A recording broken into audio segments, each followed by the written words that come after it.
루디아 유럽 선교의 첫 열매라는 제목으로 하나님의 말씀 전하도록 하겠습니다. 일사천리라는 말이 있습니다. 이 말의 유래를 한번 찾아보니까 옛날 남송의 질량이라는 사람이 그 중국 양자강의 그 위용을 보고 한 말에서 유래가 되었다라고 합니다. 그래서 장강, 즉 양자강이 그 한 번에 흐르는 그것이 얼마나 빠른지 거침이 없이 막힘이 없이 천리까지 이른다 라는 그런 말로 처음 사용했다라고 그럽니다. 그래서 그때 이후로 일사천리라는 말은 어떤 계획이 아주 막힘없이 한 번에 잘 진행이 되는 것, 그것을 일사천리라는 말로 그때 이후로 표현했다라고 합니다. 그런데 일사천리라는 그 말을 어떤 분들의 그 신앙 간증에서도 가끔씩 듣게 됩니다.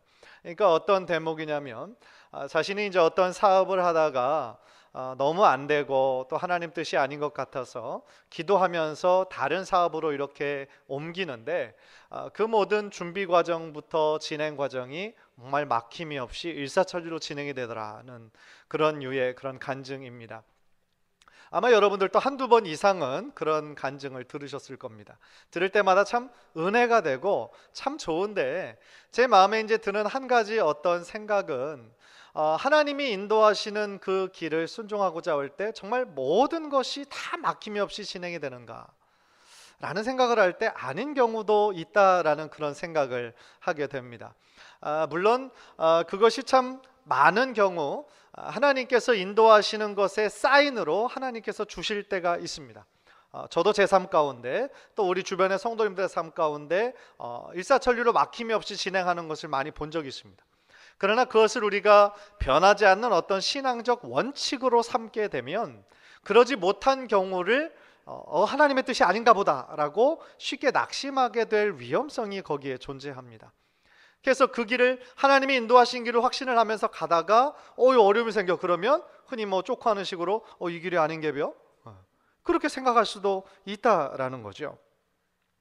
따라서 우리가 명심해야 할 것은 하나님의 뜻에 순종한다라고 해서 하나님께서 언제나 처음부터 평탄한 꽃밭의 길로 인도하시지는 않는다라는 사실입니다.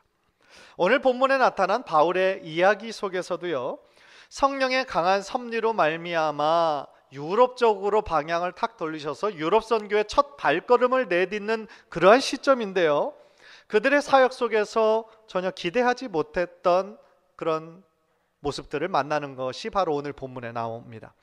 따라서 오늘 말씀을 통해서요, 우리가 영적으로 새롭게 깨닫고 또 은혜 받고 결단해야 될 것은 무엇인지 여러분들의 마음밭에 은혜의 말씀으로 선포되어지기를 주님의 이름으로 간절히 축원합니다.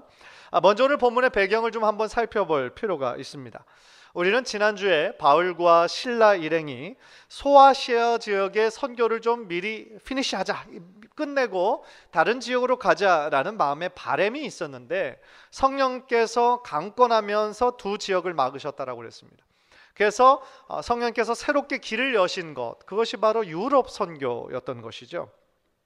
그래서 그 길을 순종하면서 나아갈 때 아마도 바울과 바울 일행의 마음 가운데 하나님께서 이제 인도하시는 길을 내가 순종하면서 가니까 정말 내 앞에 이제 일사천리의 어떤 것이 있지 않을까, 혹시 그렇게 기대했을지도 모르겠습니다. 그래서 어떤 사람들을 만날지 또 어떤 사역의 열매들이 있을지 많은 기대와 부푼 꿈을 가지고 그 유럽으로 가는 배를 탔을 겁니다. 또 바울 일행이 탄 그 뱃길도 얼마나 좋았는지 몰라요. 그래서 그것이 이제 11절에 나오는데요, 우리가 드로아에서 배로 떠나 사모드라게로 직행하여 이튿날 네아폴리로 가고. 우리가 이 지명들을 아는 지명들이 하나도 없어서 감이 잘 안 오는데요, 다행히 사도행전 20장에 바울이 3차 선교여행하고 돌아오는 그 지역이 지금 이 지역이랑 똑같은 지역이 있었습니다. 그런데 그때 반대로 빌립보에서 드로아로 돌아오는 그 기간이 5일이 걸렸다 그랬어요. 그런데 지금 오늘 본문에서는 그 지역까지 가는데 며칠이 걸렸다고 얘기하냐면 이틀이 걸렸다라고 얘기하는 겁니다. 그러니까 그 똑같은 백길이었는데 5일 거리가 이틀이 걸렸다라는 것은 정말 옛말처럼 순풍에 돛단 듯이 그 모든 것이 일사천리로 진행이 됐다라는 것을 의미합니다.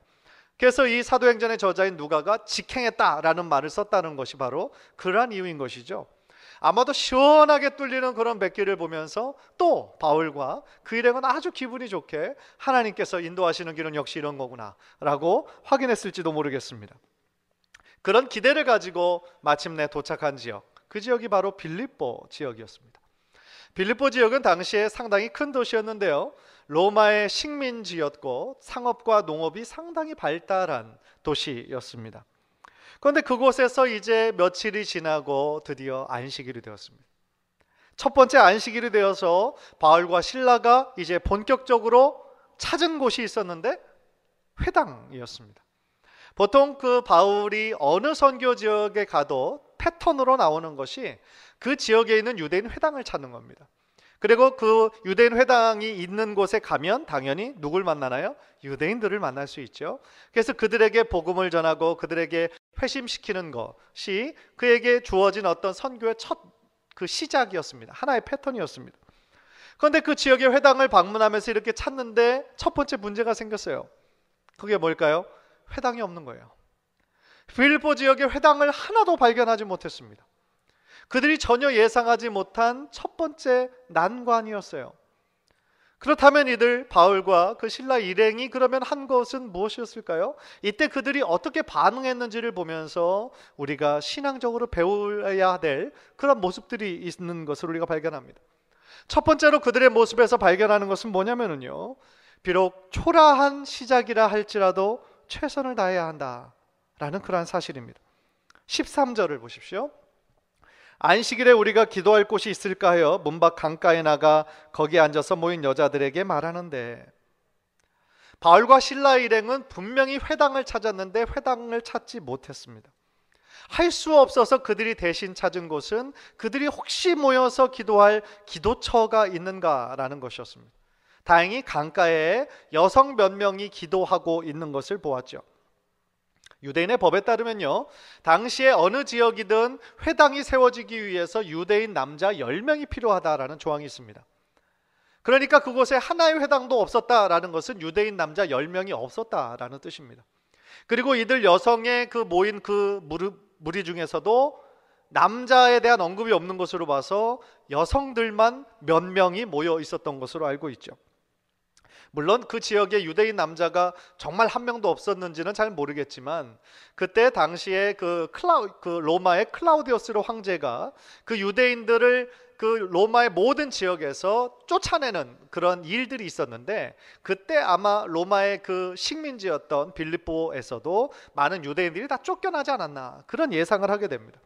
어쨌든 이유가 지금 저들에게 앞에 놓여진 현실은 저들이 기대했던 것과는 너무나 다른 양상이 펼쳐지고 있는 겁니다.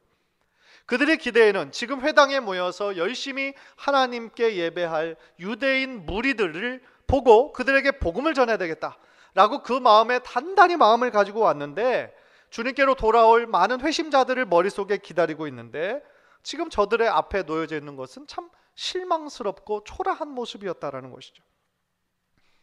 쉽게 예를 들어서 지금 여러분들이 만약에 식당 비즈니스를 하다가 그것이 너무 잘 안 되고 또 주일날 그것을 또 오픈해야 되는 것이 있어서 그냥 예배하는 것도 너무 방해가 되고, 그러면서 기도하는 중에 다른 비즈니스로 예를 들면 세탁소로 변경을 했다라고 생각을 해보세요. 기도하는 중에 하나를 닫고 하나를 연 거예요. 그러면 당연히 여러분의 마음 가운데 뭔가 좀 잘 되기를 원하는 마음이 있지 않겠습니까? 막상 시작해 보니까 상황이 별로 안 좋아요. 잘 안 돼요. 그리고 더 설상가상으로 별로 멀지 않은 그 거리에 막 모든 것을 일불 처리하는 대규모의 세탁소가 딱 들어왔다고 생각해 보세요. 얼마나 낙심이 됩니까? 하나님께서 이렇게 새롭게 허락하신 비즈니스인 줄 알고 이렇게 믿음으로 왔는데 처음 시작이 이게 아닌 거죠. 솔직히 이 자리에 앉아 계신 많은 성도님들, 미국에 제일 처음 이민 오면서 흔히 말하는 아메리칸 드림을 가지고 있었죠. 정말 미국에 와서 더 많은 어떤 것을 누리면서, 특별히 우리 자녀들에게 더 좋은 양질의 교육을 제공하면서 정말 그런 꿈들을 꿈꾸며 왔는데, 막상 우리들의 현실은 기대했던 것과는 다른 모습으로 펼쳐질 때가 얼마나 많습니까? 그 모습에 스트레스도 많이 받고 실망도 많이 하고 그런 모습에 초라하게 느껴질 때도 역시나 있는 것이죠. 유학생들은 더 나위도 없죠. 힘들게 공부해서 이것만 졸업하면 좀 번듯한 미국의 직장에 들어가서 공부하고 이곳에서 정말 직장 잡아 좀 아메리칸 드림을 이루고 싶은데 요즘 같아서는 이 직장을 잡기가, 직업을 잡기가 얼마나 어렵습니까? 하늘의 별 따기죠. 막상 졸업해도 열리지 않는 것들을 보고 주변에서 낙심하고 방황하는 유학생들 또 얼마나 많은지 모릅니다. 이처럼 조금씩 상황이 틀리기는 하지만 바울과 실라 일행에게 닥쳤던 그 일은 그들이 기대했던 것과 달리 너무나 초라한 시작이었던 거예요. 그러나 중요한 건 뭐냐면 바울이 그런 작은 모임도 결코 무시하지 않았다라는 사실입니다. 그들은 여자들과 함께 앉아서 말을 하기 시작했습니다. 이 구절에서 우리라고 표현을 했는데 이 누가복음과 사도행전의 저자가 누구죠? 누가입니다. 이 중에 우리 중에 누가가 들어갔을 거다라고 신학자들은 예상하고 있어요. 바울과 실라, 디모데, 누가. 이 네 명이 지금 2차 선교 여행에 동참하고 있는 겁니다.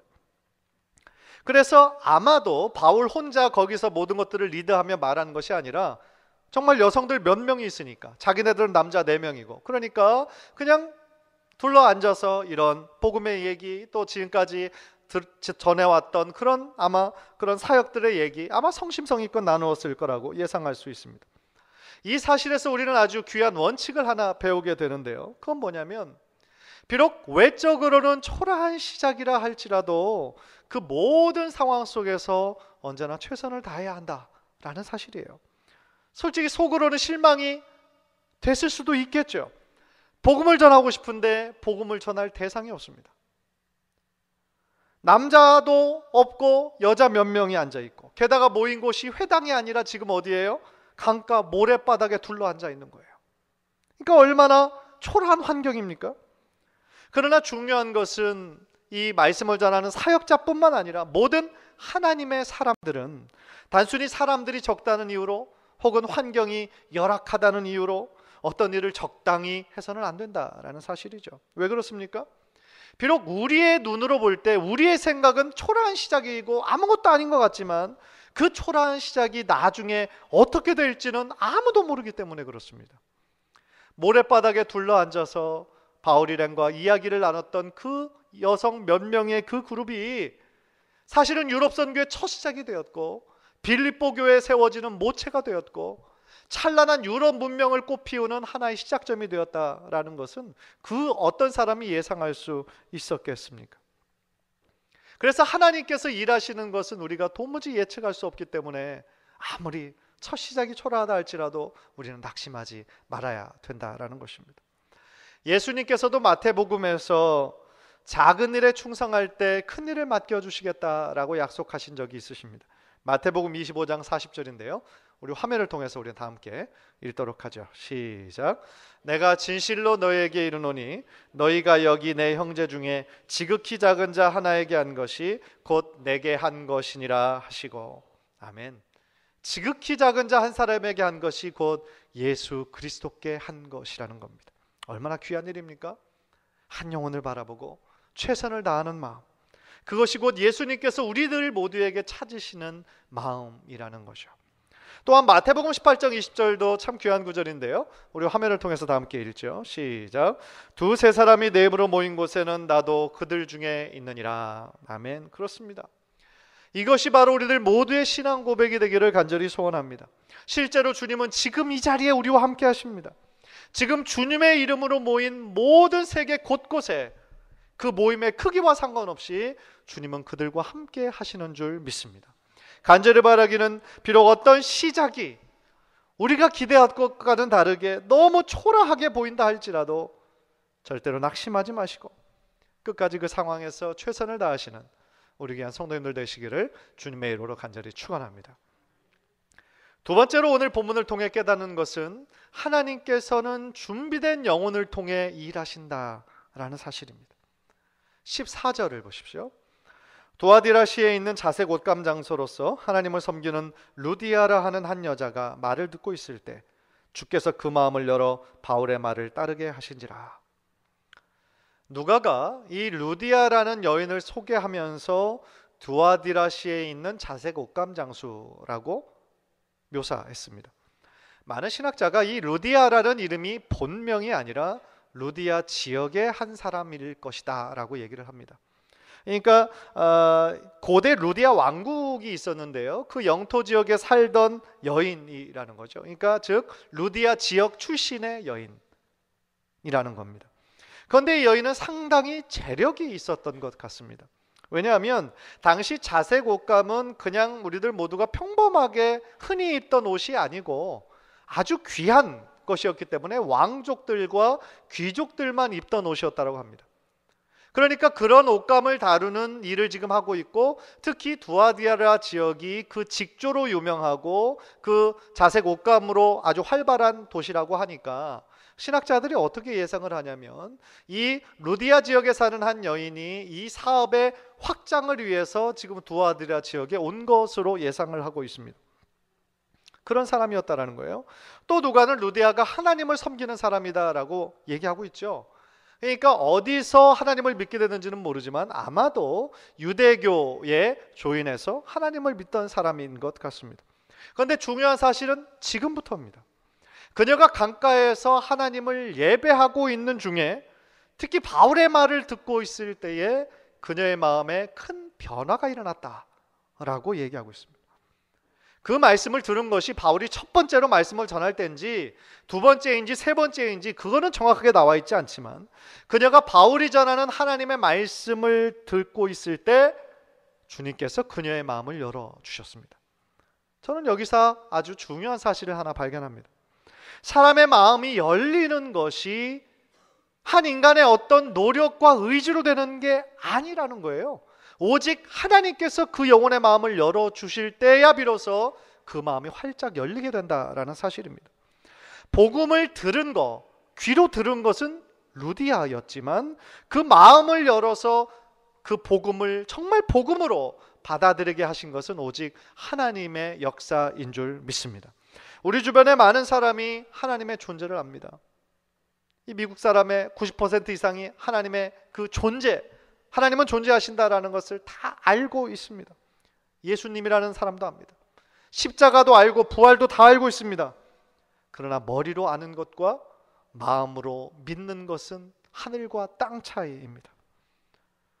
저는 심지어 교회 안에 많은 사람들이 있지만 심지어 자신은 예수 그리스도를 믿고 이미 구원받았다라고 확신하고 있지만 사실은 예수님을 머리로만 알고 있는 분들도 꽤 있을 거라고 예상하고 있습니다. 그런데 주님께서 루디아의 마음을 열어주셨는데, 루디아의 마음을 열어주신 때가 언제라고 말씀합니까? 바울이 전하는 말씀을 듣고 있을 때였습니다. 다시 말하면 우리가 머리로 이해할 수 없어도, 때로는 믿어지지 않아도 계속하면 우리가 해야 될 건 뭡니까? 하나님의 말씀을 들어야 하고 하나님의 말씀을 가까이 해야 한다라는 사실입니다. 왜냐하면 믿음은 들음에서 생기기 때문입니다. 그 이야기는 다시 말하면 중생과 깨달음의 역사가 언제 어떻게 우리들에게 임할지 아무도 모른다라는 사실입니다. 따라서 우리가 지금 듣고 있는 말씀이, 우리가 집에서 보는 그 말씀이 비록 이해되지 않고 지루하고 재미없고 그래서 중간중간에 포기할까? 교회 그만 다닐까? 그런 생각이 든다 할지라도 끝까지 포기하면 안 된다는 거예요. 그 말씀이 들리는 그 은혜의 자리에 지속적으로 우리는 가까이 있어야 된다라는 사실입니다. 왜냐하면 믿음은 어느 순간 그 들음에서 예수 그리스도의 말씀으로 인해서 갑자기 생기는 것이기 때문에 그렇다라는 것이죠. 로마서 10장 17절 우리 화면을 통해서 우리 한번 다 함께 읽습니다. 시작. 그러므로 믿음은 들음에서 나며 들음은 그리스도의 말씀으로 말미암았느니라. 아멘. 사랑하는 성도 여러분, 지금 여러분이 지금 이곳에 하나님을 예배하는 자리에 있다라는 것 자체가 참 놀라운 일입니다. 참 기적 같은 일 아닙니까? 특별히 우리들의 믿음이 너무 작고 참 연약하고 많이 흔들리지만 그럼에도 불구하고 하나님의 말씀을 계속하며 들을 수 있다라는 것이 얼마나 큰 은혜이고 축복입니까? 자, 옆 사람에게 그런 면에서 한번 인사하십시다. 믿음은 들음에서 납니다. 또 한 번 합시다. 성도님이 이 자리에 계셔서 참 좋습니다. 예, 조시던 분은 확 계시죠 지금. 그래요. 이 자리에 앉아있다라는 거 이게 우연이 아니라는 거죠. 힘든 일이에요. 그러나 은혜의 자리, 말씀이 들리는 자리에 있다라는 거, 그것부터가 은혜의 첫 시작점이라는 거죠. 아직 이해되진 않지만 어느 순간 성령님이 강권하심으로 말미암아 우리가 말씀을 듣고 있을 때 하나님께서 여러분들의 마음을 여시고 말씀으로 채우셔서 더 큰 은혜의 사람으로, 축복의 사람으로 변화될 줄 믿습니다. 자, 고린도전서 3장 6절 7절 또 우리 화면을 통해서 다 함께 읽죠. 시작. 나는 심었고 아볼로는 물을 주었으되 오직 하나님께서 자라나게 하셨나니 그런즉 심는 이나 물 주는 이는 아무것도 아니로되 오직 자라게 하시는 이는 하나님뿐이니라. 아멘. 우리가 주님을 믿게 된 것도 나의 의지가 아니에요. 나의 의지가 아니라 하나님께서 믿게 하신 거죠. 신앙생활 하면서 느끼는 거는 우리들의 신앙이 능동태가 아니라 수동태가 참 많다라는 겁니다. 내가 믿는 것이 아니라 하나님께서 믿게 하시는 거죠. 그리고 그것이 은혜인 거죠. 결국 말씀을 뿌리는 것도, 그리고 그것을 전하는 것도 인간이 하는 거지만 결국 그 믿음이 그 마음에서 자라게 하시느니 오직 하나님이신 줄 믿습니다. 사랑하는 성도 여러분, 하나님께서 이 바울 실라 일행에게 이 준비된 영혼 루디아를 통하여 유럽 선교의 첫 열매가 되게 하심으로써 하나님의 큰 계획 중에 하나를 이루시는 것처럼 간절히 바라기는 우리 성도님들의 삶 가운데서도 분명히 하나님께서 허락하신 축복의 만남들을 통하여 하나님의 선한 뜻을 이루게 되는 놀라운 일들이 여러분의 삶 가운데 많이 일어나게 되기를 주님의 이름으로 간절히 축원합니다. 마지막으로 하나님께서 준비하신 영혼 루디아가 그 지역에서 헌신과 섬김의 모태가 되는 것을 발견합니다. 다시 말하면 그녀의 그 섬김의 모습을 통하여 그것이 본이 되었고 그것을 통하여 바울의 사역에 큰 힘이 되었다라는 겁니다.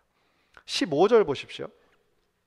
그와 그 집이 다 세례를 받고 우리에게 청하여 이르되 만일 나를 주 믿는 자로 알거든 내 집에 들어와 유하라 하고 강권하여 머물게 하니라. 하나님께서 그녀의 마음을 여셨을 때 그녀 혼자 그냥 그 믿음으로 인해 좋아하지 않았어요. 그녀의 집으로 돌아가고 그 집에 속한 모든 자들이 함께 세례를 받았습니다. 아까 말씀드렸죠. 재력 있는 사람이었다고. 남편이 언급이 안 돼서 아마 혼자 사는 사람이었죠. 근데 재력이 아주 있었습니다. 그래서 그 집에 많은 아마 그 일하는 사람들이 있었을 거예요. 그 집에 속한 모든 사람들이 다 세례를 받고 예수 그리스도를 믿는 놀라운 역사가 일어났어요. 사실은 사도행전 10장에서도 고넬료의 집안에서도 동일한 일이 일어났고요. 지금 우리가 읽고 있는 본문 16장 후반부에 보면 또 감옥의 간수도 자신이 복음을 듣고 변화되었을 때 그것으로 멈추지 않고 자신의 가족 모두가 하나님 앞에 나오는 귀한 은혜의 중생의 아주 잔치가 열렸던 것으로 우리가 기억합니다. 세례를 받은 이후에 루디아는 바울과 실라, 누가와 디모데를 자신의 집에 초청했습니다. 그리고 계속 머물 것을 권했습니다. 강권하여 머물게 했다라는 표현이 있는 것으로 봐서 아마도 바울이 첫 번째, 두 번째는 거절했던 것 같습니다. 왜냐하면 바울의 그 선교 전략, 원칙 중에 하나가 자비랑 선교였죠. 절대로 다른 사람들에게 어떤 그 피해가 되지 않겠다. 그런 것을 원칙으로 삼고 있었습니다. 그러나 생각해 보십시오. 빌립보라는 지역 이 4명의 장정 아무도 연고가 없습니다. 근데 4명의 장적이 하루 먹고 자고 하기 위해서는 아마 많은 경제적인 그 부담이 되었을 거라는 생각을 하게 됩니다. 그런데 이 새롭게 믿게 된 처음으로 그 빌립보 지역에서 믿게 된 그 루디아의 그 강권함으로 말미암아 그들이 이제 그 4명이 그 집을 마치 선교의 센터로 여기고 거기에 마음껏 자신이 일하지 않고서도 마음껏 복음을 전할 수 있는 어떤 터전이 마련되었다라는 거. 그래서 복음이 빠르게 확장될 수 있었다라는 것은 하나님이 루디아에게 특별히 허락하신 귀한 섬김의 기회였다라는 사실입니다. 이처럼 크리스찬들에게 있어서요, 섬김이라는 것은 우리가 받은 은혜를 우리들의 삶으로 표현할 수 있는 귀한 은혜의 방편이라고 생각합니다. 그래서 오카는 목사님은 그분의 책에서 뭐라고 얘기하시냐면 하나님이 마음을 열어주신 사람, 곧 루디아와 같은 사람은 섬기기를 좋아한다라는 거죠. 자신의 형편이 어떻든지 간에 주님 안에서 형제된 자매된 사람을 항상 기쁨으로 나선다. 그리고 그 섬길 때마다 또한 하나님께서 하늘의 문을 여시고 풍성하게 그 섬기는 사람의 삶 가운데 채워주시는 것을 경험하기 때문이라는 것이죠. 동시에 예수님의 사랑과 은혜를 아직 체험해보지 못한 사람들은 섬기는 것이 참 어렵고 꺼린다 라고 언급하셨습니다. 정말 그런 것 같습니다. 섬김은 그런 면에서 참 축복입니다. 왜냐하면 섬김을 통해 섬김을 하고 또한 섬김을 받는 자의 믿음이 함께 성장하기 때문에 그렇습니다. 그리고 하나님께서 그 섬김을 통하여 그 가정에게 더 큰 은혜를 부어주시기 때문에 그렇습니다. 루디아에게도 그랬던 것 같습니다. 그래서 자신에게 복음을 가르쳐준 그 말씀 사역자들을 자신의 집에 머물게 하면서 숙식을 해결하고 마음 놓고 복음을 전할 수 있는 모든 환경과 조건을 계속하며 허락하신 것입니다. 결과적으로 루디아 가정은 빌립보 교회의 첫 시작, 모체가 되었습니다. 그리고 섬김의 은사를 받은 루디아의 영향 때문인지 몰라도 빌립보 교회는 바울이 개척한 다른 많은 교회들 중에 가장 섬긴 것에 앞장서는 교회가 되었습니다. 바울에게 여러 차례 재정적으로 선교 헌금을 나눴을 뿐만 아니라 바울이 감옥에 있을 때에도 에바브로디도를 통해 그들의 마음과 그 사랑을 계속하며 전했던 것이 하나의 증거라고 할 수 있죠. 따라서 빌립보 교회는 바울 개인적으로 참 위로가 되는 교회였고 바울이 끝까지 신뢰하는 교회라고 그렇게 칭찬하는 아름다운 교회가 되었습니다. 우리 교회는 참 감사하게도 섬기는 분들이 참 많으십니다. 그런 면에서 참 하나님께 감사하는데요. 사실 섬긴다라는 것이 쉬운 일은 아닙니다. 왜냐하면 섬김에는 우리들의 마음만 들어가야 되는 것이 아니라 시간, 노력, 때로는 우리의 재정이 들어가는 일이기 때문에 그렇습니다. 그런데 그 일을 기쁨으로 감당하시는 분들이 참 우리 교회는 많습니다. 그래서 참 그 기쁨으로 섬기는 모습들을 볼 때 참 제 마음에도 은혜가 됩니다. 예를 들어 2년 전만 해도 참 우리 교회 재정적으로 어려웠던 때가 있었습니다. 매달 마이너스일 때가 2년 전만 해도 참 많았습니다. 그런데 그때 저는 사실은 내색은 안 했지만 여러분들이 참 여러 모양으로 섬기신다라는 것을 저는 알고 있었습니다. 교회 재정으로 청구해야 되는 거지만 다 그냥 본인의 그냥 그것으로 감당을 하시는 거예요. 그래서 교회 걸로 썼지만 청구하지 않고 그냥 자기네 헌금했다고 생각을 하시고, 그래서 그렇게 1년 재정적으로 힘들었던 1년이 다른 사역들이 지장받지 않고 참 아름답게 펼쳐질 수 있었습니다. 참 감사한 일이죠. 또 어떤 분은 그때 재정적으로 너무 힘드니까 또 일시적으로 5,000불도 헌금을 하신 또 귀한 분도 계셨습니다. 그런 분들, 익명의 그런 분들의 아름다운 섬김 그리고 헌신으로 이 교회가 지금까지 올 수 있었다라는 것이죠. 사랑하는 성도 여러분, 저는 우리 시온성교회가 정말 진실한 사람과 섬김이 풍성한 그런 교회가 되기를 진심으로 바라고 기도합니다. 교회를 위한 일에, 하나님의 영광을 위한 일에 너무 인색하지 말고 자발적으로 기쁨으로 섬기는 그런 교회가 되었으면 좋겠습니다. 간절히 바라기는 오늘 말씀을 통해 여러분 각자에게 주신 어떤 말씀 3가지를 나누었는데 그 어떤 거라도 여러분의 마음에 강하게 다가오는 그것이 있었다면 그 말씀대로 또 주시는 은혜대로 여러분의 삶에 순종하고 실천하셔서 여러분의 삶 가운데 큰 은혜와 성령의 열매가 많이 맺히는 복된 삶을 사시기를 주님의 이름으로 간절히 축원합니다. 기도하겠습니다.